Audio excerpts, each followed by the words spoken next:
Good afternoon, English 109W, and welcome to week 6 of class. This week, you should be finishing up adjustments to your annotated bibliography so that you can turn that in to me for some feedback.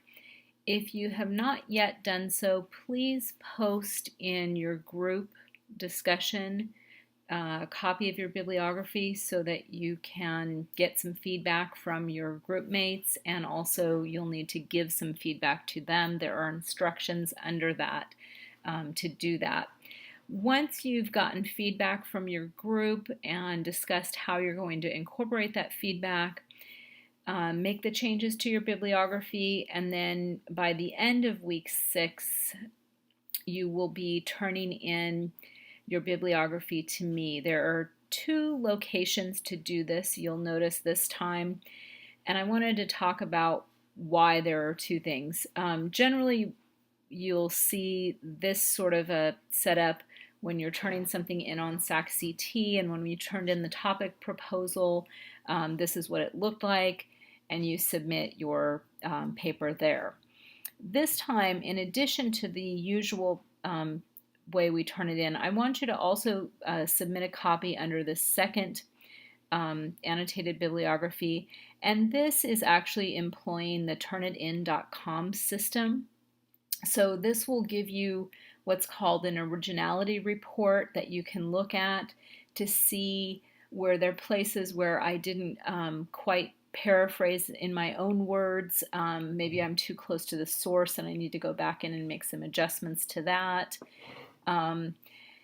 Generally, the originality report, if you've done your citations well, all of those will pull as unoriginal, and the reason for that is because if you're citing correctly, then you're citing the same way that someone else is going to be citing that same source, so don't worry about those, but do look at your summaries to see if anything pulls as unoriginal there, and then that way you can go back and look at it and decide, okay, are these my own words, or do I need to summarize this better in my own words? Once you have your bibliography turned in, I'd like you to read through the rhetorical analysis assignment.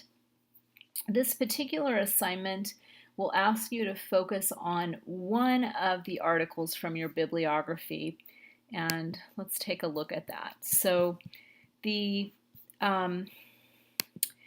rhetorical analysis assignment asks you to choose one article, and I recommend choosing one of the shorter articles. I think some of you had some government reports and things that were rather extensive, and maybe you're even just using a portion of that report for your project. But for the rhetorical analysis assignment, you're going to be looking at the complete article. So I would recommend not choosing a 150-page article. I think something that's closer to 12 to 15 pages would be more reasonable, including the references page.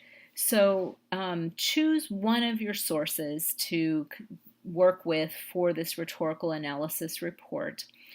A rhetorical analysis is a type of analysis that looks at the choices that writers make and how those choices affect the reader.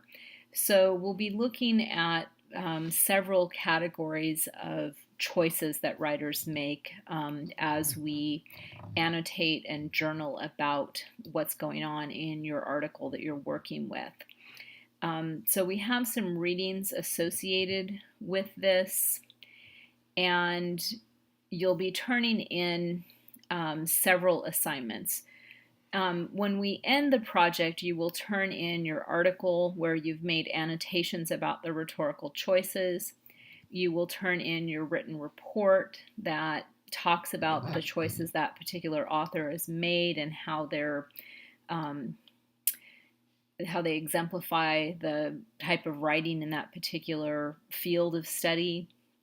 And then before you write your report, as you are making annotations on the article, you will be journaling about those annotations. So the first journal that we will do involves looking at the article, figuring out who the author or authors are, and looking at ways they might demonstrate their ethos or credibility.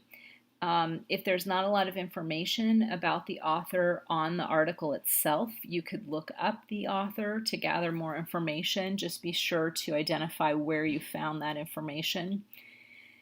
And then once we've gathered some information about the author and his or her ethos, we will move on to looking at the audience. Some ways to figure out who the typical audience is for a piece might be to go to the information on that journal that the article came from. For instance, if it's the Journal of Criminal Justice, we might think that a typical audience might be those who are studying criminal justice or scholars in the field. There might also be secondary audiences that the journal or the article in particular would appeal to, so you can gather that type of information. So this rhetorical analysis assignment will extend over several weeks while we are gathering information.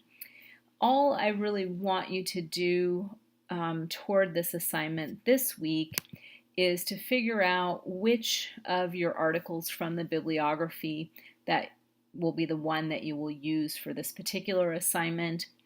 And then the other thing that we'll be doing this week is becoming familiar with the terminology that we'll be using to identify the rhetorical choices that the writers are making. And so 2 articles that we'll read this week are covering rhetoric and rhetorical terminology. One of them is Murder, Rhetorically Speaking.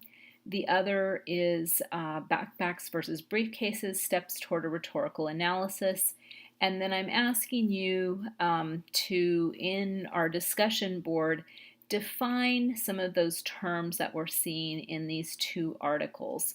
Some of the terms may have a dictionary definition, but what we're going for in the discussion board is what is the definition from a rhetorical standpoint in that sort of a terminology. And so I would say go back to the articles, or if you're looking the terms up online, make sure that you're identifying not just the standard dictionary definition, but how that term is used in rhetorical analysis. So those were my, I guess, updates for this week. As we move along in week 7 with the annotations and journals on the different aspects of rhetoric for your article, I will make another video to talk more in a more detailed way about how those journals should go. But for this week, finish up the annotated bibliography, decide on an article that you want to use for the rhetorical analysis, and then begin reading to develop your terminology that you'll be using as you move along with the journal and annotations. All right, thank you.